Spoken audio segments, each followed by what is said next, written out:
कार्यक्रम जनचासोको साथमा Vianet make the right connection, Garima Bikas bank limited, Swachhanda Nirman Sewa प्राली, class A engineers and builders.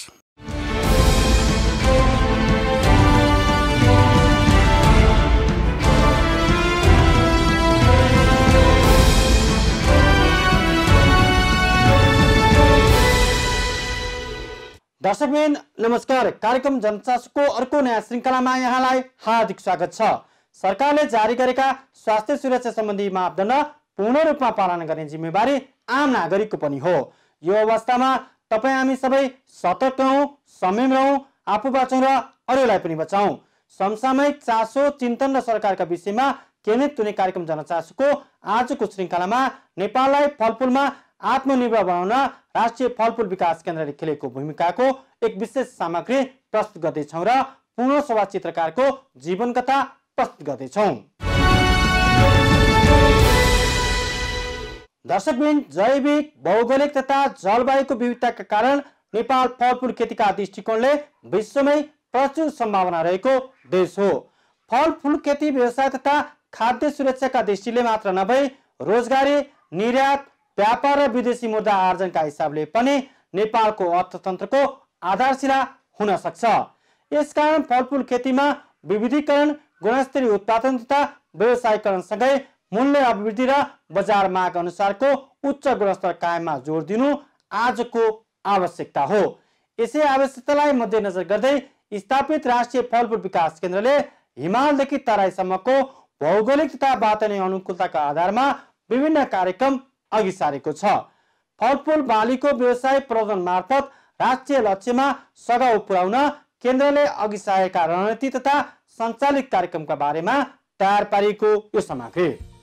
फलफुलको उत्पादन वृद्धिसँगै सम्भाव्य फलफुलमा नेपाललाई आत्मनिर्भर बनाउने, रोजगारी तथा आय स्तर वृद्धिसँगै राष्ट्रिय लक्ष्यमा समेत टेवा पुर्याउने उद्देश्यले स्थापना गरिएको राष्ट्रिय फलफुल विकास केन्द्रले अहिले विभिन्न 5 फार्म केन्द्र मार्फत काम गरिरहेको छ।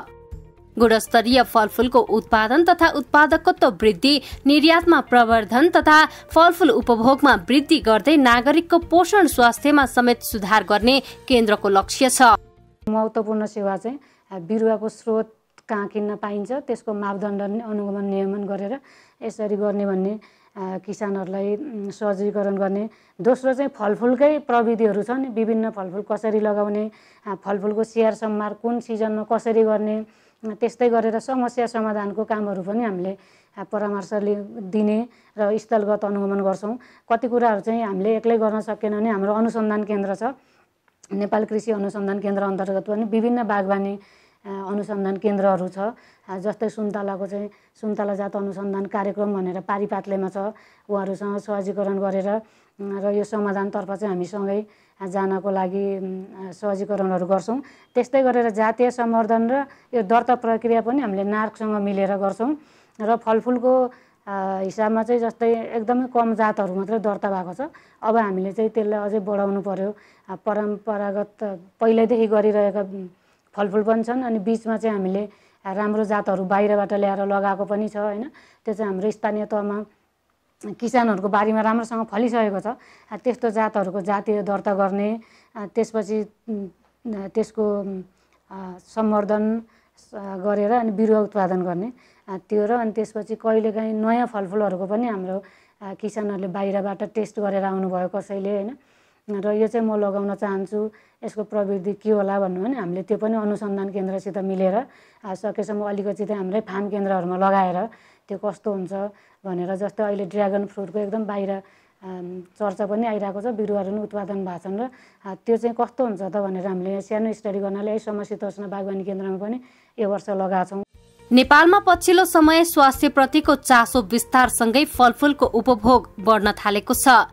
कुनै पर्व तथा उत्सवमा एवं बिरामीले मात्रै फलफुल खानु पर्छ भन्ने मान्यता परिवर्तन हुँदै पोषणका लागि बालबालिकादेखि वृद्धसम्म फलफुल सेवन अनिवार्य जस्तै बन्न थालेको छ। लाइफस्टाइल डिजिज भनिन्छ नि, एक्सर्साइज कम गर्ने, कार्बोहाइड्रेट मात्रै बढी खाने, त्यसको सट्टा चाहिँ हामीले ब्यालेन्स डाइट खानुपर्छ र त्यसको लागि फलफुलहरूले जुन भिटामिन, मिनरल्स, विभिन्न थरीको त्यो खाद्य तत्त्वहरू दिन्छ, पोषण तत्त्वहरू, त्यसको जनचेतना बढ्दै गएपछि चाहिँ हाम्रो यस्तो नयाँ फलफुलहरू पनि जस्तै किवी भयो, अनि त्यसपछि एभोकाडोहरू, तिनीहरूको पनि माग राम्रो भइरहेछ र अनि किसानहरूले त्यसको खेती प्रविधिहरूको कुरा गर्नुहुन्छ होइन। त्यसलाई सिकाउनलाई चाहिँ हाम्रो यहाँ छन त यो बागवानीमा पहिल्यैदेखि 40 सालतिरदेखि नै किवी फ्रुट लगाइसकेको छ, यहाँ बेच्नु पनि हुन्छ हो। त्यसको प्रचार प्रसार गर्ने र त्यसलाई रोग किरा लाग्यो भने त्यसको काँडछाँट विशेष गरेर काँडछाँट कसरी गर्ने त्यस्तो टेक्नोलोजी डेभलपमेन्टमा हामीले पनि नार्कसित मिलेर नार्कले चाहिँ यो प्याकेज अफ प्र्याक्टिसहरू विकास गर्नुहुन्छ, त्यसमा हाम्रो पनि समन्वयन हुन्छ। फलफुल सेवनतर्फ आकर्षण बढिरहेको बेला नेपालमा उत्पादन हुने पर्याप्त हुन सकेको छैन। यो अवस्थामा फलफुलको उत्पादन वृद्धिका लागि राष्ट्रिय फलफुल विकास केन्द्रले विभिन्न रणनीतिक योजना अघि सारेको छ। फलफुलको प्रकृति कस्तो हुन्छ भने तपाईँको लगाउने बित्तिकै तुरुन्तै 2-3 महिनामा आम्दानी हुँदैन। त्यसले गर्दा फलफुलका आयोजनाहरू हामीले बहुवर्षीय गर्नुपर्छ। सरकारले जस्तै सङ्घीय सरकार, प्रदेश, स्थानीय तह सबैले हाम्रो प्रोग्राम प्लानिङ गर्दा चाहिँ फलफुलको बहुवर्षीय नै प्लानिङमा जानुपर्छ। त्यसपछि गएर अहिले हामीले अलि छिटो फलाउन सक्ने प्रविधिहरू छन्, जस्तै कलमीहरू। यदि कलमी प्रविधि अप्नाइयो भने चाहिँ 3-4 वर्षमा बिरुवाले फल दिन थाल्छ होइन। तर एकदमै उत्पादनशील हुन त त्यसमा पनि बिरुवा हुर्केर जाँदा 5-7 वर्ष लाग्छ। तर 3-4 वर्षदेखि त्यो उत्पादन दिने खालको प्रविधि चाहिँ सबै खाले फलफुलमा हामीले ट्राई गर्न पर्यो। किनभने बिजु मात्रै लगाइयो भने चाहिँ कुनैलाई 7-8 वर्ष, कुनैलाई त ओखरहरूलाई त 9-10 वर्ष पनि लाग्दो रहेछ राम्रो फल ल्याउन। भन्छ एउटा हामीले छिटो फलाउनको लागि अहिले आएका यी कलमी प्रविधि, अब केराहरूको टिस्यु कल्चर प्रविधि आइरहेछ होइन हो। त्यस्ता प्रविधिहरूको विकास गरेर र नर्सरी धनीहरूलाई सिकाएर त्यस्तो छिटो फल्न सक्ने खालको बिरुवाहरू उत्पादन गर्न पर्यो। भौतिक पूर्वाधार र स्रोत साधनको कमीको बावजुद कतिपय स्थानहरू स्याउ, सुन्तला, केरा लगायतका फलफुलको पकेट क्षेत्रका रूपमा विकास भइसकेका छन् भने अन्य केही क्षेत्रमा यसतर्फ उन्मुख भएका छन्।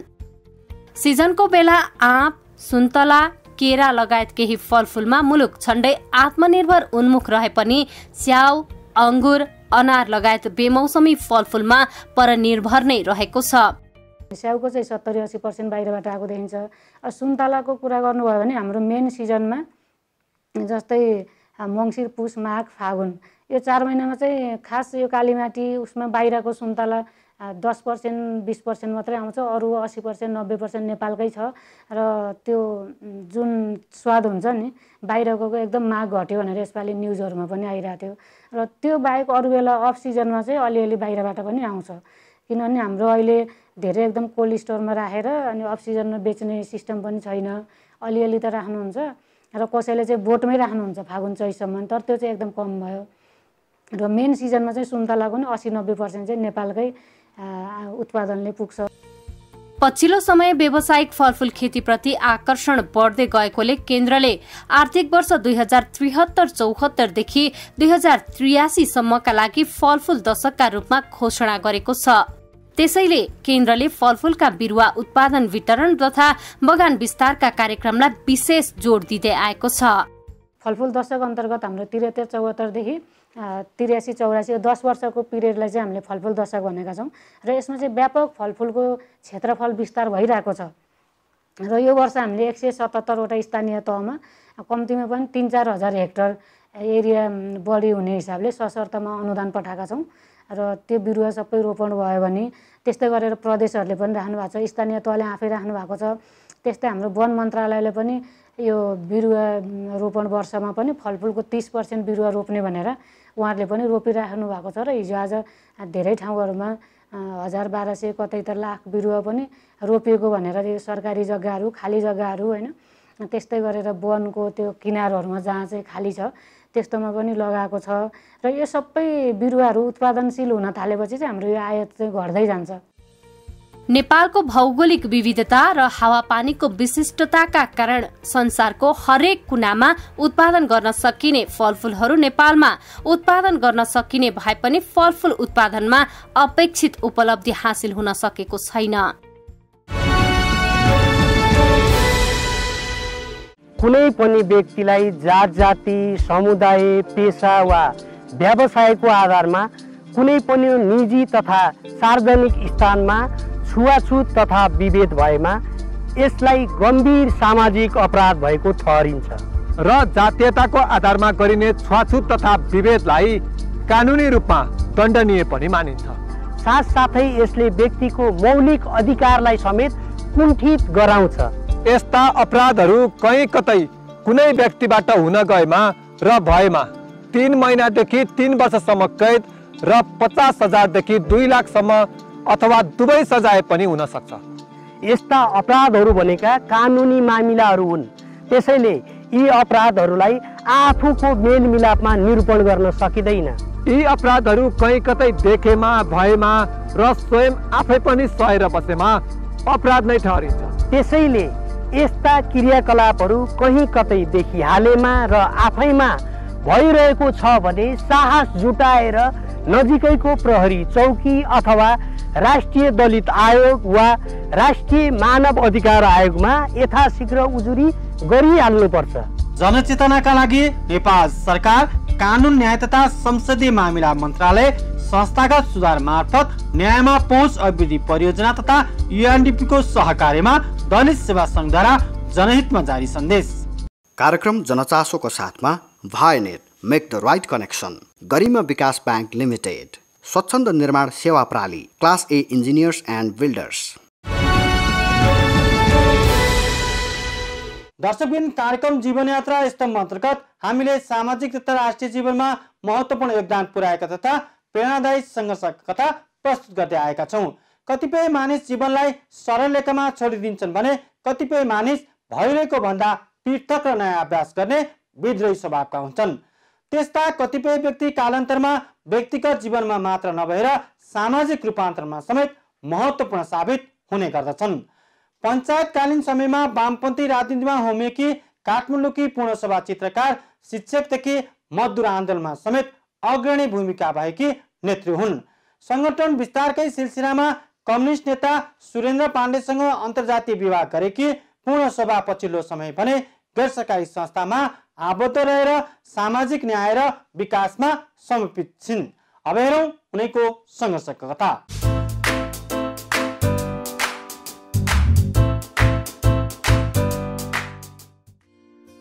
पूर्णशोभा चित्रकार अर्थात् एउटै नामको पछाडि बहुआयामिक व्यक्तित्व। नेपालको शैक्षिक आन्दोलनमा अग्रणी भूमिका निर्वाह गरेकी चित्रकार वामपन्थी राजनीतिमा समेत महत्वपूर्ण योगदान पुर्याउने व्यक्तिको रूपमा परिचित छिन्। पछिल्लो समय विस्फोटक पदार्थ तथा बारुदी सुरुङ विरुद्धको अभियानमा संस्थागत रूपमा सक्रिय छिन्। काठमाडौँ महानगरपालिका 23 स्थित झोछेमा जन्मिएकी पूर्णशोभा परिवारमा 10औं सन्तान हुन्। चाडपर्व तथा नेवारी परम्परा अन्तर्गत देवी देवताका चित्र बनाउने बुबाले सन्तानको रेखदेख तथा शिक्षा दीक्षाका लागि दैनिक 20 घण्टासम्म काम गर्नु पर्थ्यो। बाबुको त्यही समर्पण र प्रेरणाका कारण पनि पूर्णशोभा परिवारमा SLC पास गर्ने पहिलो व्यक्ति हुन्। बाल्यकाल त मलाई रमाइलोसँग, अहिलेको केटाकेटीहरूको दाँजोमा चाहिँ मेरो बाल्यकाल धेरै नै रमाइलोसँग बित्यो जस्तो लाग्छ। किनभने अब खानपानको समस्या भन्ने चाहिँ भएन हाम्रो परिवारमा र अब घरको केही कामहरू त गर्नै पर्थ्यो, जस्तो पानी बसार्नेदेखि लिएर घरको सरसफाइ हैन, अब तरकारीदेखि चाहिँ अरू वस्तुहरू चाहिँ किन्ने काम, यस्तो पूजाआजाका कामहरू त गर्नु चाहिँ पर्थ्यो। तर खेल्न चाहिँ धेरै नै खेल्न चाहिँ पाइन्थ्यो हैन। र अहिले खेलमा बच्चा बेलाको चाहिँ खेलमा जुन नामहरू चाहिँ आउँछ त्यो कुनै पनि खेल नखेलेको भन्ने चाहिँ छैन। घर घरमा डुलेर पनि खेल्न चाहिँ पाइने वातावरण चाहिँ थियो हैन। त्यसो हुँदाखेरि बाल्यकाल त अत्यन्तै रमाइलोसँग चाहिँ बितेको अनुभव चाहिँ हुन्छ मलाई। मेरो घरमा सबैभन्दा पहिलो SLC पास गर्ने व्यक्ति चाहिँ मै नै थिएँ र धेरै पढ्थेँ र चाहिँ पढाइ राम्रो पनि चाहिँ छ। घरमा स्वस्थानी व्रत कथा चाहिँ पढ्नु पर्दाखेरि पनि नानी तिमीले चाहिँ पढेको धेरै राम्रो छ, ल पढेर सुनाऊ त भन्नुहुन्थ्यो र चाहिँ म पढ्थेँ। राजनीतिमा चाहिँ लागिसके पछाडि बुर्जुवा शिक्षा लियो भने बुर्जुवा होइन्छ भन्ने खालको चाहिँ कन्सेप्टले चाहिँ घर गऱ्यो र SLC आइए पढ्दा पढ्दै म छोडेर राजनीतिमा चाहिँ लागेँ हैन। अब पछि त्यसलाई चाहिँ फेरि रिकन्टिन्यू चाहिँ गरेर मैले मास्टर्ससम्म चाहिँ पढ्न चाहिँ पाएको चाहिँ छु। सानैदेखि विद्रोही स्वभावकी उनी पढाइमा पनि अब्बल हुन्। आइए अध्ययन गर्दा गर्दै संगतका कारण राजनीतिमा होमिएकी उनले केही समयको अन्तरपछि स्नातकोत्तर तहसम्मको पढाइ पूरा गरिन्। वामपन्थी राजनीतिमा सक्रिय हुँदा हुँदै शिक्षण पेसामा आबद्ध भएकी पूर्णशोभा शिक्षक आन्दोलनकी अभियन्ता समेत हुन्। पञ्चायती व्यवस्थाका बीच 2036 सालमा स्थापित राष्ट्रिय शिक्षक संगठनको संस्थापक समेत रहेकी उनी शिक्षकको पेशागत हक हितका लागि मात्र नभई मजदुर आन्दोलनमा समेत अग्रणी मोर्चामा रहेर काम गरिन्। जतिखेर मैले राजनीति चाहिँ बुझेँ, जे बुझेँ त्यो चाहिँ गरेँ हैन। अब मैले जनताको चाहिँ सेवा गर्नुपर्छ भन्ने कुरा चाहिँ बुझेँ र जनताकै सेवा गर्नुको चाहिँ लागि मैले एउटा स्कुलमा चाहिँ भर्ना चाहिँ भएँ। मान्छेहरूलाई चाहिँ सचेत गर्नु चाहिँ पर्छ भनेर सहरको स्कुलमा भन्दा पनि गाउँको स्कुलमा धेरै गरिब गुरुवाहरू चाहिँ हुन्छन् भन्ने कुरा चाहिँ थाहा पाएर सहरको स्कुल छोडेर चाहिँ गाउँमा चाहिँ गएँ हैन। अब त्यसपछिबाट चाहिँ जब शिक्षक भइसके पछाडि शिक्षकहरूको व्यथा पनि मैले चाहिँ बुझेँ। सुरुमा शिक्षक संगठन बन्नु चाहिँ भन्दा चाहिँ पहिले कृष्ण भक्त मानन्दर, अष्टलक्ष्मी साके र म 3 जना बसेर चाहिँ पर्चा ड्राफ्ट गरेको चाहिँ हो। त्यसपछिबाट चाहिँ हामीले चिने जानेका चाहिँ शिक्षकहरू, खास गरी चाहिँ वामपन्थी विचारधारा राख्ने चाहिँ शिक्षकहरूसँग चाहिँ भेट्दै गयौँ। जस्तो भक्तपुर, नुवाकोट, पाटन, काभ्रे, जहाँ जहाँ चाहिँ हामीलाई चाहिँ सम्पर्कमा आउँथ्यो, जो नामहरू हामीले सुन्थ्यौँ, त्यहाँ गएर शिक्षक आन्दोलनको लागि हामीले चाहिँ सङ्गठित गर्न चाहिँ थाल्यौँ, सम्पर्क गर्न चाहिँ थाल्यौँ। र त्यसपछि मात्रै यो शान्तिनिकुञ्जमा चाहिँ 8 जिल्लाका शिक्षकहरूको चाहिँ भेला चाहिँ भएर तदर्थ समिति चाहिँ बनेको चाहिँ हो।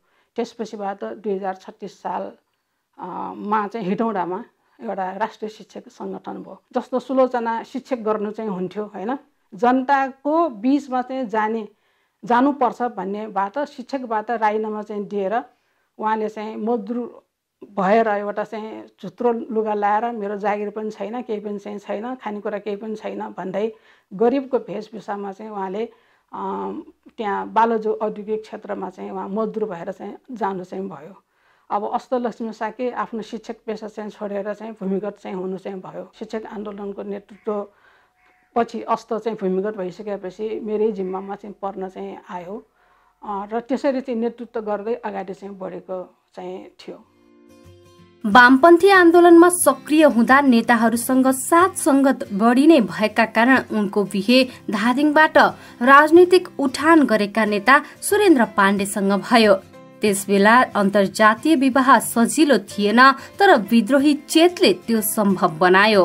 सुरुमा दुवैजना राजनीतिमा पूर्णकालीन कार्यकर्ता बने पनि सन्तान जन्मिएपछि आत्मनिर्भरताको खोजी गर्दै उनी राजनीतिसँगै गैर सरकारी क्षेत्रमा प्रवेश गरिन्। पार्टीमा लागिसके पछाडि एउटा चाहिँ त्यहाँ परिपाटी चाहिँ थियो, एउटा प्रणाली चाहिँ थियो। अब घर छोडेर हिँडेका चाहिँ कार्यकर्ताहरूको चाहिँ लागि खुब ध्यान दिने चाहिँ चलन चाहिँ थियो। खान पाए कि पाएन हैन। अब उमेर चाहिँ गयो, बिहे गर्ने चाहिँ कहिले हैन भन्ने खालको त्यस्तो सोधखोज चाहिँ हुने चाहिँ गर्थ्यो। र अब मेरो सन्दर्भमा पनि हाम्रो खास गरी माधव कुमार नेपाल त्यतिखेर उहाँ चाहिँ प्रमुख चाहिँ हुनुहुन्थ्यो र उहाँले प्रस्ताव चाहिँ दुवैजनालाई चाहिँ ल्याउनु चाहिँ भयो हैन। अब सुरुमा त समर्थन गर्ने कि नगर्ने, किनभने मेरो तर्फबाट पनि स्वीकार गर्न चाहिँ गाह्रो चाहिँ थियो। किनभने काठमाडौँको साइकोलोजी तपाईँलाई पनि थाहा छ हैन। अब काठमाडौँ भन्दा चाहिँ बाहिर चाहिँ गाउँ नै छैन कि बस्ती नै छैन कि भन्ने एउटा सोच चाहिँ छ। अब धादिङको रे अब कहाँ हो हैन, जात पनि नमिल्ने भनेपछि अब सुरुमा त धेरै गाह्रो चाहिँ भयो कन्भिन्स गर्नलाई। तर मेरो ठुलो दिदी चाहिँ हुनुहुन्थ्यो, उहाँ चाहिँ राजनीति त गर्नुहुन्न, तर व्यक्तिगत समस्या चाहिँ पर्दाखेरि धेरै सहयोग गर्ने खालको चाहिँ हुनुहुन्छ थियो। उहाँले चाहिँ आमा बाउलाई पनि सम्झाउनु चाहिँ भयो। अनि अब उहाँले पनि गाह्रै थियो होला, एकजना अब बाहुन फ्यामिलीको हैन, एकजना चाहिँ नेवार समुदायको चाहिँ बिहे गर्दैछु भन्दाखेरि उहाँलाई पनि गाह्रो चाहिँ भयो। त्यो पाटो चाहिँ उहाँलाई नै थाहा होला। तर चाहिँ हाम्रो त्यसरी एउटा माघी विवाह चाहिँ भयो। खास गरी चाहिँ बच्चा चाहिँ हुन चाहिँ लाग्दाखेरि मैले चाहिँ फेरि शिक्षकमा चाहिँ भर्ना चाहिँ भएँ र चाहिँ मेरो आर्थिक स्रोतको चाहिँ एउटा व्यवस्था चाहिँ गरेँ। आत्मनिर्भर भएर राजनीति गर्नुपर्छ भन्ने चाहिँ मेरो धारणा पनि चाहिँ हो र अरूलाई चाहिँ दुःख दिनु चाहिँ हुँदैन। अरूलाई चाहिँ मेरो राजनीतिको चाहिँ कारणले चाहिँ अरूलाई चाहिँ बोझ बनाउनु चाहिँ हुँदैन भन्ने खालको मान्यताले पनि म त्यसरी पेसामा चाहिँ संलग्न भएर राजनीतिमा चाहिँ गर्न चाहिँ थालेँ। बारुदी सुरुङ र विस्फोटक पदार्थ रहेका स्थान पहिचान तथा नष्ट गरी सुरक्षाको प्रत्याभूति दिलाउने अभियानमा संस्थागत रूपमा लाग्नको पछाडि कम्बोडिया यात्राको भूमिका महत्वपूर्ण रहेको उनी बताउँछिन्। नेपाल शान्ति क्षेत्रको रूपमा परिचित रहे पनि दशक लामो द्वन्द्वका घाउ अझै पुरिएको छैन। तत्कालीन समयमा विद्रोही र सरकार पक्षले प्रयोग गरेका बारुदी सुरुङ र विस्फोटक पदार्थका कारण शान्ति सम्झौताको 1.5 दशक पूरा हुँदा समेत निर्दोष नागरिकले अनाहकमा ज्यान गुमाउनु परेको छ। यो अवस्थाको अन्त्यका लागि उनी नेतृत्वको संस्थाले काम गरिरहेको छ।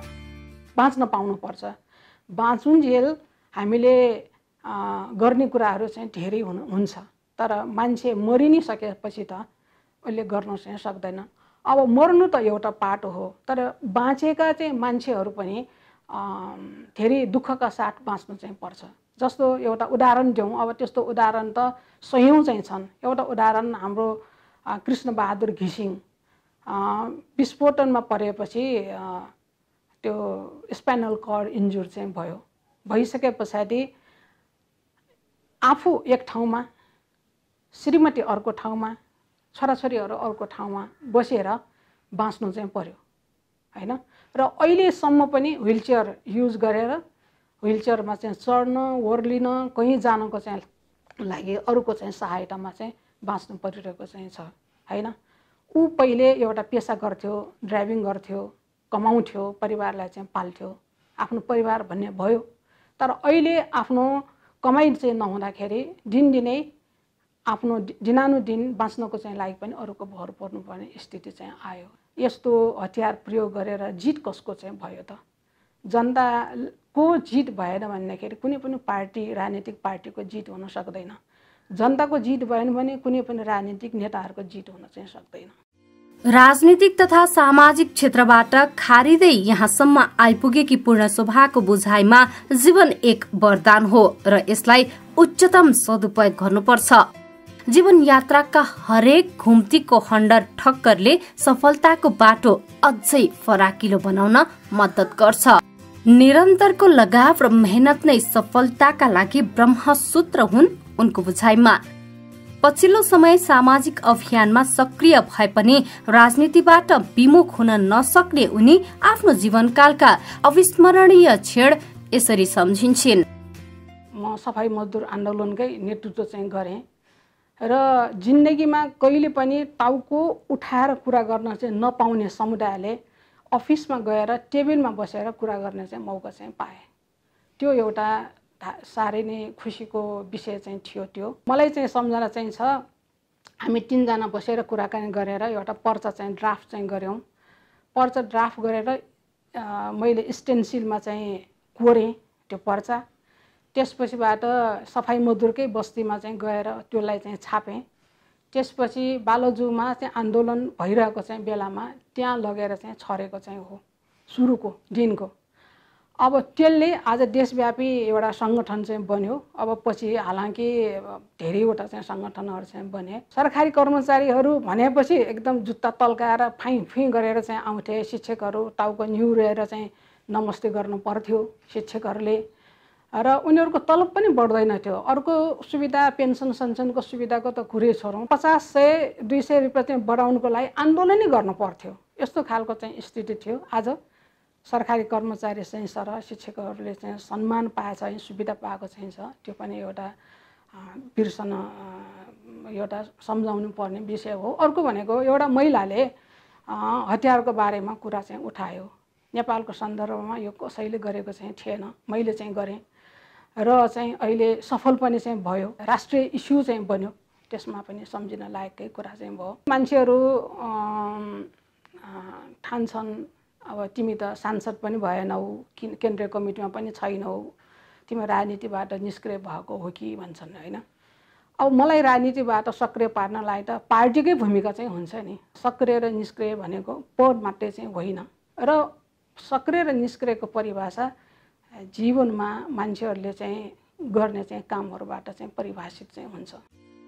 शिक्षक तथा मजदुर आन्दोलनदेखि सक्रिय राजनीतिमा रही महिला संघको नेतृत्व हुँदै सामाजिक अभियानमा सक्रिय पूर्ण शोभाको इन्द्रेणी जीवन कथा जो कसैका लागि प्रेरणादायी छ।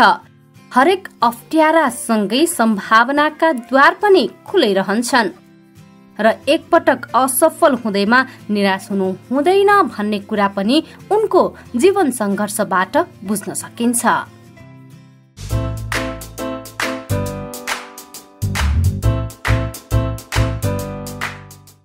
कुनै पनि व्यक्तिलाई जात जाति समुदाय पेशा वा व्यवसायको आधारमा कुनै पनि निजी तथा सार्वजनिक स्थानमा छुवाछुत तथा विभेद भएमा यसलाई गम्भीर सामाजिक अपराध भएको ठहरिन्छ र जातीयताको आधारमा गरिने छुवाछुत तथा विभेदलाई कानुनी रूपमा दण्डनीय पनि मानिन्छ।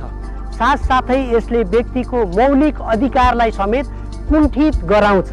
यस्ता अपराधहरू कहीँ कतै कुनै व्यक्तिबाट हुन गएमा र भएमा 3 महिनादेखि 3 वर्षसम्म कैद र 50,000 देखि 2 लाखसम्म अथवा दुवै सजाय पनि हुन सक्छ। यस्ता अपराधहरू भनेका कानुनी मामिलाहरू हुन्। त्यसैले यी अपराधहरूलाई आफूको मेलमिलापमा निरूपण गर्न सकिँदैन। यी अपराधहरू कहीँ कतै देखेमा भएमा र स्वयं आफै पनि सहेर बसेमा अपराध नै ठहरिन्छ। त्यसैले यस्ता क्रियाकलापहरू कहीँ कतै देखिहालेमा र आफैमा भइरहेको छ भने साहस जुटाएर नजिकैको प्रहरी चौकी अथवा राष्ट्रिय दलित आयोग वा राष्ट्रिय मानव अधिकार आयोगमा यथाशीघ्र उजुरी गरिहाल्नुपर्छ। जनचेतनाका लागि नेपाल सरकार कानुन न्याय तथा संसदीय मामिला मन्त्रालय संस्थागत सुधार मार्फत न्यायमा पहुँच अभिवृद्धि परियोजना तथा UNDP को सहकार्यमा दलित सेवा संघद्वारा जनहितमा जारी सन्देश। हस् त विविध सामग्री सहित आजको जनचासो यति नै। कोरोना संक्रमणको त्रास बढिरहेको बेला यसबाट सुरक्षित रहन विश्व स्वास्थ्य संगठन तथा सरकारले जारी गर्ने निर्देशन पूर्ण रूपमा पालना गरौं। अनिवार्य रूपमा मास्क लगाऊ, भौतिक दूरी कायम गरौं। कोरोनाबाट आफू बचौं र अरूलाई पनि बचाऊ। अर्को साता न्याय र नागरिक चासो र सरकारका विषयसँगै उपस्थित हुने नै छौं। तबसम्मका लागि बिदा चाहन्छौं। हस् त नमस्कार।